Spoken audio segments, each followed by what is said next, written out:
श्री गणेशाय नमः। धन्य धन्य तेची जन जे शिव भजनी परायण, सदाशिव लीलामृत श्रवण अर्चन सदाशिवाचे सूत मने शोनकाधिका प्रतीचे रुद्राक्ष धारण भस्मचर्चिती त्याच्या पुण्यास नाही मिती त्रिजगती तेची धन्य जो सहस्र रुद्राक्ष करी धारण त्याशी वंदिती शुक्रादी सूरगण तो शंकरची त्याचे दर्शन घेता तर ती जीव बहु अथवा षोडश दंडी जाण बांधावे रुद्राक्ष सुलक्षण शिखे माझी एक बांधावा पूर्ण शिवस्वरूप म्हणून त्यावरुणी करिता स्नान तरी त्रिवेणी स्नान केल्या समान असे द्वादश मनगटी पूर्ण रुद्राक्ष बांधिजे आदरे कंठी बांधावे 32 मस्तका भोवते 24 सहा करणी पुण्यविशेष बांधिता निर्दोष सर्वदा अष्टोत्तर शतमाळा सर्वदा असावी गळा एकमुखी रुद्राक्षा गळा पूजिता भाग्य विशेष पंचमुख षण्मुख अष्टमुख चतुर्दशमुख लक्ष्मीकारक सकळ मंत्र सुफळ देख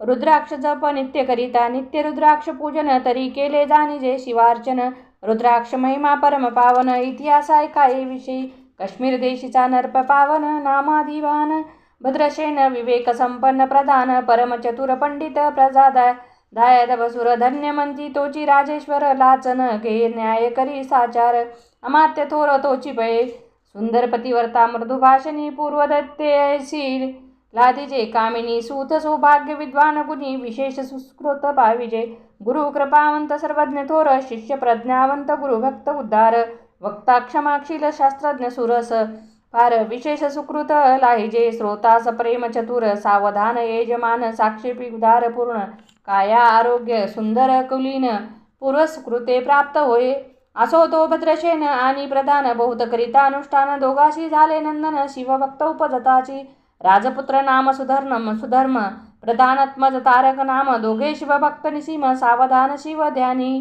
बाळे होऊनी सदा प्रेमळ अनुराग चित्ती वैराग्यशीळ लौकिक संगे ध्रुव मंगळ त्याची संगती नावडे त्या पंचवर्षी दोघे कुमार लेवविते वस्त्रालंकार गजमुक्त माळा मनोहर नाना प्रकारे लेवविती तव ते बाळ दोघे जण सर्व अलंकार पाधी टाकून करीती रुद्राक्ष धारण भस्मचर्चिती सर्वांगी आवडे सर्वदा एकांत श्रवण करीती शिवलीलामृत बोलती शिवनामावळी नित्य पाहणे शिवपूजा सर्वदा आश्चर्य करीती राव प्रधान याचकांना आवडे वस्त्रभूषण करीती रुद्राक्ष भस्मधारण सदा स्मरण शिवाचे विभूती पुसुनी रुद्राक्ष काढिती मागुती वस्त्रभूषणे लेवविती ते सर्वची ब्राह्मणाशी अर्पिती घेती मागुती शिवदीक्षा शिक्षा करिता बहुत परितेन सांडिते आपुले व्रत राव प्रधान चिंताग्रस्त म्हणती करावे काय आता तो उगवला सुकृत मित्र घरासी आला पराशर सवे वेष्टित ऋषीचे भार अपर सूर्य तेजस्वी जो कृष्ण द्वंपायनाचा जाणिता त्रिकाळ ज्ञानी प्रतिसृष्टीकरिता जो वशिष्ठाचा नातू तत्वता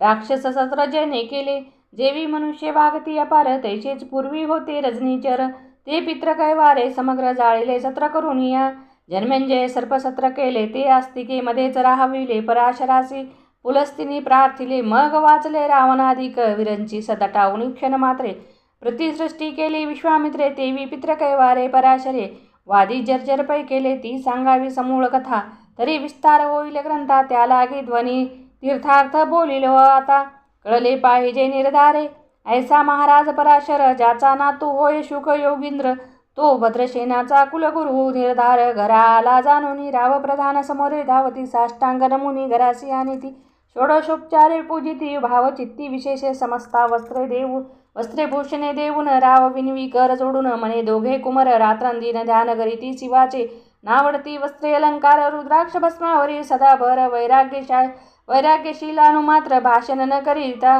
कोणासी इंद्रिय भोगावरी नाही भर नावडे राजविलासानु मात्र गजबाजी आणि समग्र आरूढावे आवडे ना पुढे हे कैसे राज्य करीती हे आमासी गुड पडिले चित्ती मग ते दोघे कुमर आणून गुरु प्रती दाखविले भद्रशेने गुरुने पाहिले दृष्टीसी जैसे मित्र आणि शशी तैसे तेजस्वी उपमा तयासी नाही कोठे शोधिता यावरी बोले शक्तिसूत म्हणे हे का झाले शिवभक्त यांची पूर्वकथा समस्त ऐक तुझं सांगतो पूर्वी काश्मीर देशात उत्तम महापटन नंदीग्राम तेथील वारांगणा मनोरम महानंदा नामतीयेचे त्या ग्रामीचा तोची भूप पृथ्वी माझे निसीम स्वरूप ललिताकृती पाहोनी कंदर्प तन्मय होऊनी नृत्य करी जैसा उगवला पूर्णचंद्र तैसे तिजवरी विराजे छत्र रत्नखचित याने अपार भाग्यापार नाही तिच्या. रत्नमय दंडयुक्त चामरे जीवरी सदा ढळत मणिमय पादुका रत्नखचित चरणी तिच्या सर्वदा. विचित्र वसने दिव्य सुवास हिरण्यमय रत्नपूर्वक राजस. चंद्ररश्मी सम प्रकाश शय्या जिची अभिनव. दिव्याभरणी संयुक्त अंगी सुगंध विराजित. गोभ महिषी खिल्लारे बहुत वाजी गज भरी भऊ घरी भऊ अस. दासदासी अपार परी माता सभाग्य सह उदर. जिचे गायन ऐकता किन्नर तटस्थ होती कोकिळा. जिच्या नर्त्याचे कौशल्य देखोन सकळ नर पडवले ती मान. तिचा भोग काम इच्छून भूप सौभाग्य येती घरा. वेश्या असूनही पतिव्रता नेमिला जो पुरुष तत्वता. त्याचा दिवस न सरता इंद्रासही वश्य नव्हे. परमशिव भक्त विख्यात दानशील उदार बहुत. सोमवार प्रदोष व्रत शिवरात्र करी नेमेशी. अन्नछत्र सदा चालवित नित्य लक्षात्री दळे. शिवपूजित ब्राह्मण हस्ते अद्भुत. अभिषेक करवी शिवासी याचक मनी जे जे इच्छित ते महानंदापूर्वित. कोटी लिंगे करवित श्रावण माशी अत्यादरे. ऐक भद्रसेना सावधान कुकुट मरकट पाळिले प्रीती करून. त्यांच्या गळा रुद्राक्ष बांधून नाच शिकविले कौतुके. आपुले जे का नर्त्यागार तेथे शिवलिंग स्थापिले सुंदर. कुकुट मरकट त्यासमोर तेथेची बांधी प्रीतीने. करी शिवलीला पुराण श्रवण तेही ऐकती दोघे जण. सवेची महानंदा करी गायन नृत्य करी शिवापुढे. महानंदा त्याशी सोडून नृत्य करवी कौतुके करून. त्याच्या गळा कपाळी जाण विभूती चर्ची सहजते. येवस्तीच्या संगती करूनही त्यासही घडतसे शिवभजन. असो तिचे तत्व पाहावया लागून सदाशिव पातला. सौदागराचा वेश धरिला महानंदेच्या सदना आला. त्याचे स्वरूप देखून ते अबला तन्मय झाली. तेव्हा पूजा करून स्वहस्तकी त्यास बैसविले रत्नमंचकी. तो पृथ्वी मोलाची हस्तकी कंकन त्याच्या देखिले. देखता गेली तन्मय होऊन मने स्वर्गीची वस्तू वाटे पूर्ण. विश्वकर्म्याने निर्मिली जाण मानवी कृतत्व हे नव्हे. सौदागरे ते काढून तिच्या हस्तकी घातले कंकन. एरी होऊन आनंद गण नेम करी तयासी. पृथ्वीचे मोल हे कंकन मीही 32 लक्षणी पद्मिनी. 3 दिवस संपूर्ण दासी तुमची झाले मी तयासी ते मानले. सवेची त्याने दिव्यलिंग काढिले. सूर्यप्रभे उनी आगळे तेज वर्णियले नवजाय लिंग देखोनी ते वेळी. महानंदा तन्मय झाली मने जय जय चंद्रमोळी. म्हणून वंदी लिंगा ते म्हणे या लिंगाच्या प्रभेवरुनी. कोटी कंकणे टाकावे ओवाळुनी. सौदागर म्हणे महानंदे लागुनी. लिंग ठेवी जतन हे म्हणे या लिंगापाशी माझा प्राण. भंगली की गेले दग्ध होऊन तरी मी अग्नी प्रवेश करीन. महाकठीण व्रत माझे एरीने अवश्य म्हणून. ठेविले नर्त्यागारी नेऊन. मग दोघे करीती शयन रत्नखचित मंचकी. तिचे कैसे आहे सत्व धैर्य पाहे सदाशिव. भक्त तारावया अभिनव कौतुक चरित्र दाखवी. त्याच्या आज्ञे करुणी नर्तशाळेस लागन. जन धावो लागले चहूकडून एकची हाक. झाली तीच सावध करी मदनारी म्हणे अग्नी लागला उठ लवकरी. एरी उठली घाबरी तवा वातात मज चेतला. तैशा माझी उडी घालुनी कंठपाश त्याचे काढुनी. कुकुट मरकट तिथले सोडून गेले पळोनी वनाव्रती. नर्तशाळा भस्म झाली समग्र मग शांत झाला सप्तकर. यावरी पुसे सौदागर महानंदे प्रती तेदवा. माझे दिव्यलिंग आहे की जतन. महानंदा घाबरी ऐकून वक्षस्थळ घेत बडून म्हणे दिव्यलिंग दग्ध झाले. सौदागर बोले वचन नेमाचा आजी दुसरा दिन. मी आपुला देतो प्राण लिंगा कारणे तुझवरी. मग त्रिचरण चेतविला आकाश पंते जाती ज्वाला. सौदागर सिद्ध झाला समीप आला कुंडाच्या. आती लागवी उमरांग जो भक्त जन भवभंग. उडी घातली सवेगे ओम नमः शिवाय म्हणून. ऐसे देखता महानंदा बोलविले सर्व ब्राह्मण वृंदा. लुटविली सर्व संपदा कोश समवेत सर्व ही. अश्वशाळा गजशाळा संपूर्ण सर्व संपत्ती सहित. करी ग्रहदान महानंदेने स्नान करून भस्मांगी चर्चेले. रुद्राक्ष सर्वांगी लेगुणी हृदयी चिंतिले शिव ध्यान. हार हार शिव म्हणून उडी निशांक घातली सर्व. सूर्यबिंब निघे उदया चळी तैसे प्रकटला कपाळमोळी. दशभुज पंचवदन चंद्रमोळी. संकटी पाळी भक्ता ते माथा जटाचा भार. तृतीय नेत्री विश्वानर श्री तुळतुळ वाहे नीर भयंकर महाजोगी. चंद्रकळा तयचे श्री नीलकंठ खटव वाघधारी. भस्म चर्चिले शरीरी गजचर्म पांघुरला. नेसलासे व्याघ्रांबर गळा मनुष्यमुंडाचे हार. सर्वांगी वेष्टीत फणीवर दशभुजा मिरवती. वरचे वरी कंदुक झेलीत देवी 10 भुजा पसरुणी. अकस्मात महानंदेसे झेलून धरिते हृदय कमळी परमात्मा.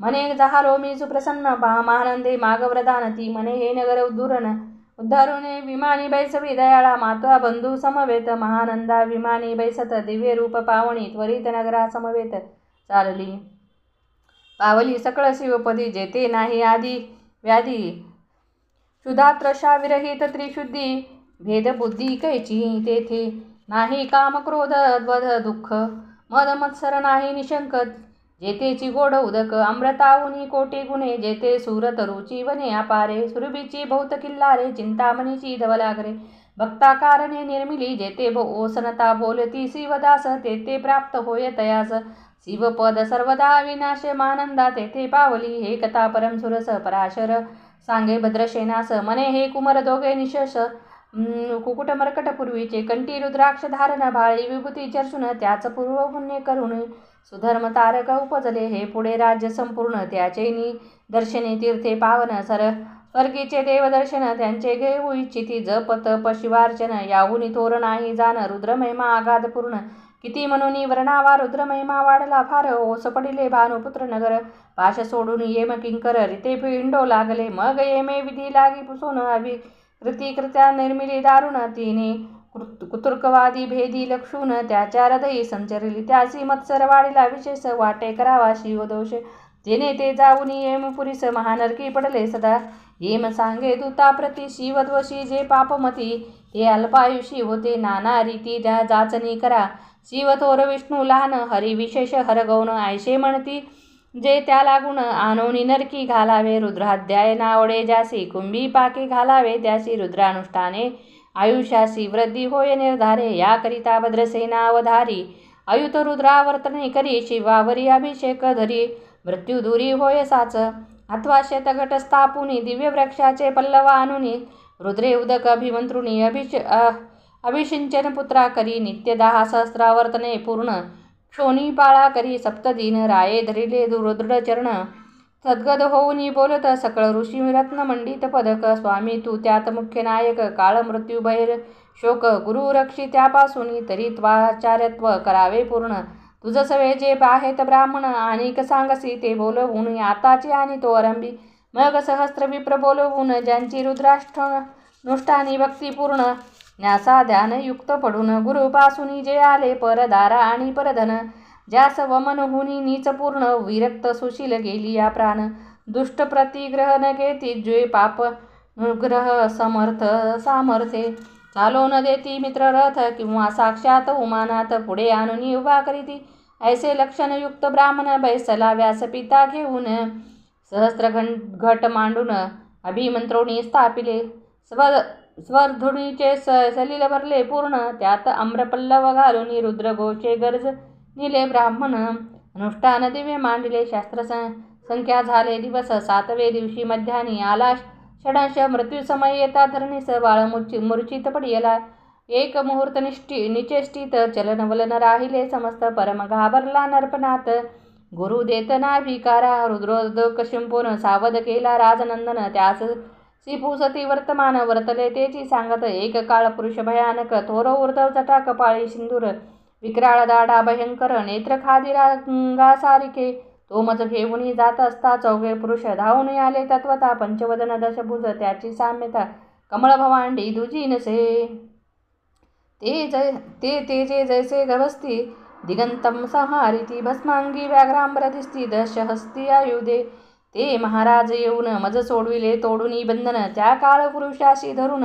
करीत ताडन केले ते ऐसे पुत्रमुखीचे ऐकता उत्तर भद्रसेन करी जय जयकार ब्राह्मणासी घाली नमस्कार आनंदाश्रू नेत्री आले अंगी रोमांच दाटले मग विप्रचरणी गडबडा लोळे शिवनाम गरजत तये वेळे देव सुमने वर्षती अनेक वाद्याचे गजर डंका गरजे अवघ्यात थोर मुखहृदयाची महासुस्वर मृदंग वाद्य गरजती अनेक वाद्याचे गजर शिवलीला गाती अपार शृंगे भृंगे कहाळ थोर सनया अपार वाजती चंद्रानना धडकती भेरी नादन माये नवोदरी असो भद्रसेन यावरी विधियुक्त होम करीत से षडशान्य शोभिवंत अलंकार दिव्य वस्त्र देत अमौलौकिक वस्तू अद्भुत आणून अर्पी ब्राह्मणाशी दक्षिणे लागे भांडारे मुक्त केली राजेंद्रे मने आवडे तितके भरा एक सारे मागे पुढे पाहू नका सर्व याचक केले तृप्त पुरेपुरे हेची ऐकले मात धन भार झाला भौत म्हणून सांडती टाई टाई ब्राह्मण देती मंत्राक्षता विजय कल्याण हो तुझी या सुता, ऐसा अति आनंद होत असता तो अद्भुत वर्तेले. वसंत येत सुगंधवनी, श्री की काशी क्षत्रावरी संवर्धुनी. की श्वेतात्पले ब्रह्मंडानी रमणलिंग अर्चिजे. की निर्दयवास सापडे चिंतामणी, की क्षुदिता पुढे चिरावधी ये धावनी. तैसा कमलोद्भव नंदन ते क्षणी नारद मुनी पातला. वाल्मिक सत्यवती नंदन औतनपादी कया दुरत्न. हे शिष्य त्याचे त्रिभुवनी, जान वंदे जे का सर्वाते. जो चतुष्टिकला प्रवीण निर्मळ, ज्यासी चतुर्विद्या करतलमाळ. ज्याचे स्वरूप पाहता केवळ नारायण दुसरा की. हे कमळ भवंड मोडूनी, पुन्हा सृष्टी करणार मागोतुनी. अन्याय विलोकिता नैनी, दंडे दताडील शुक्राधिका. तो नारद देखोनी तेच क्षणी, कुंडातुनी निर्मूर्तिमंत निघे अग्नी. दक्षिणाग्नी ग्रह प्रत्याहावुनी उभे टाकले. देखता पराशरादी सकळ ब्राह्मण, प्रधानासहित भद्रसेन धावोनी धरिती चरण. ब्रह्मानंदे उचंबळले. दिव्यगंध दिव्य सुमुनी, षोडशोपचारे पूजिला नारद मुनी. राव उभा टाके कर जोडूनी, म्हणे स्वामी द्रिद्रष्टा तू. त्रिभुवनी गमन तुझे सर्व काही देखिले सांग अपूर्व. नारद म्हणे मार्गी येता शिव दूतत्व चौघे देखिले. दशभुजा पंचवदन तेही मृत्यू नेला बांधून. तुझ्या पुत्राचे चुकविले मरण, रुद्रानुष्ठाने धन्य केले तव पुत्र रक्षणार्थ. ते वेळासी वीरभद्र मुख्य पाठविला, मज देखता मृत्यूस पुसू लागला. शिवसुता ऐका ते तू कोणाच्या आज्ञे करून आणीत होतास भद्रसेन नंदन. त्यास 10 सहस्त्र वर्ष पूर्ण आयुष्य असे निश्चय, तो सार्वभौम होईल तत्वता. रुद्र महिमा तुझ ठाऊक असता, शिव मर्यादा उल्लंघुनी तत्वता कैसा आणीत होतासी. मग चित्रगुप्ता पुसे सूर्यनंदन, पत्रिका पाहिली वाचून त्वद्वादशी मृत्यूचिन्ह गडंतर थोर होते. ते महात्म पुण्य निरसून सहज 10 सहस्त्र वर्ष करावे राज्य. मग तो सूर्यनंदन स्वाप्रादे कष्टी होऊ, मग उभा टाकून कृतांत कर जोडून स्तवन करीत. हे अपर्णाधव हिमग्नज जामाता, अपराध न कळता घडला हा ऐसे नारदे सांगतात. ते क्षणी राये पायावर घालिली लोळणी, आणि सहस्त्र रुद्र करोनी महोत्सव करीतसे. शतरुद्र करिता निशेष, शतायुषी होय तो पुरुष. हा अध्याय पडता निर्दोष, तो शिवरूप याच देही. तो येते ती झाला मुक्त, त्याच्या तीर्थेवर तरती बहुत. असो यावरी ब्रह्मसूत अंतर्धान पावला. आनंदमय शक्तिनंदन प्राये शतपक्ष धन देऊन तो शेविला गुरु संपूर्ण. ऋषी सहित जाता झाला हे भद्रसेन आख्यान. जे पडती त्यासी होय आयुष्य संतती, त्यासी काळ न बाधे अंती. वंदोनी नेती शिवपदा, दशशत कपिला दान. ऐकता पडता घडे पुण्य केले असेला भक्षण. सुरापान ब्रह्महत्या एव महापाप पर्वत. तत्वता भस्म होती श्रवण करिता. हा अध्याय त्रिकाळ वाचिता गडंतरे दूर होती. यावरी कलियुगी निशेष, शिवकीर्तनाचा महिमा विशेष. आयुष्यहीन लोकास अनुष्ठान हेची निर्धारे. मग तो राव भद्रसेन सुधर्मपुत्रास राज्य देऊन, युवराज पद तारका लागुनी देता झाला ते काळी. मग प्रधाना समवेत राव जाता झाला तपोवन. शिव अनुष्ठान रुद्राध्यायन करिता महारुद्र तोषला. वैमानी विमानी वैसवनी त्वरित, राव प्रधान नेले मिरवित. विधी लोकी वैकुंठवास भवत, सोइच्छे करुणी राहिले. शेवटी शिवपदासी पाहून राहिले शिव स्वरूप होऊन. हा 11वा अध्याय जाण स्वरूप एकादश रुद्राचे. हा अध्याय करिता श्रवण एकादश रुद्र समाधान. की हा कल्पद्रुम संपूर्ण, इच्छिले फल देणारा मृत्युंजय जप. रुद्रानुष्ठान त्यास न बाधी ग्रह पीडा. विघ्न पिशाच बाधा रोग दारुण न बाधची सर्वताही. येथे जो मानिल विश्वास, तो होईल अल्पायुषी तामस. हे निंदी तो चांडाळ निशेष, त्याचा विटाळ न व्हावा. त्याच प्रसवनी वांज झाली माता, त्याची संगती न धरावी तत्वता. त्याची संभाषण करिता महापातक जाणे. जे ते आपल्या ग्रास न आणावे, आपण त्याच्या सदनास न जावे. ते जावे जीवे भावे, जेवी सुशील हिंसक व्रग, तो प्रत्यक्ष भिक्षुतो विष. जे मूर्ख बैसती त्याचे पंक्तीस, त्याची मृत्यू आला या गोष्टीस. संदेह काही असेना, असो सर्व भावे निश्चित. अखंड पाहावे शिवलीलामृत. हे न घडे जरी त्वरित, तर हा अध्याय तरी वाचावा. या अध्यायाचे करिता अनुष्ठान, तयासी नित्य रुद्र केल्याचे पुण्य. त्याचे घरी अनुदिन ब्रह्मानंद प्रकटेल. अपर्णारधय मिलिंद श्रीधर स्वामी तो ब्रह्मानंद. तो जगदान मूळकंद अभंग न विटे कालत्रये. शिवलीलामृत ग्रंथ प्रचंड, स्कंद पुराण ब्रह्मोत्तरखंड.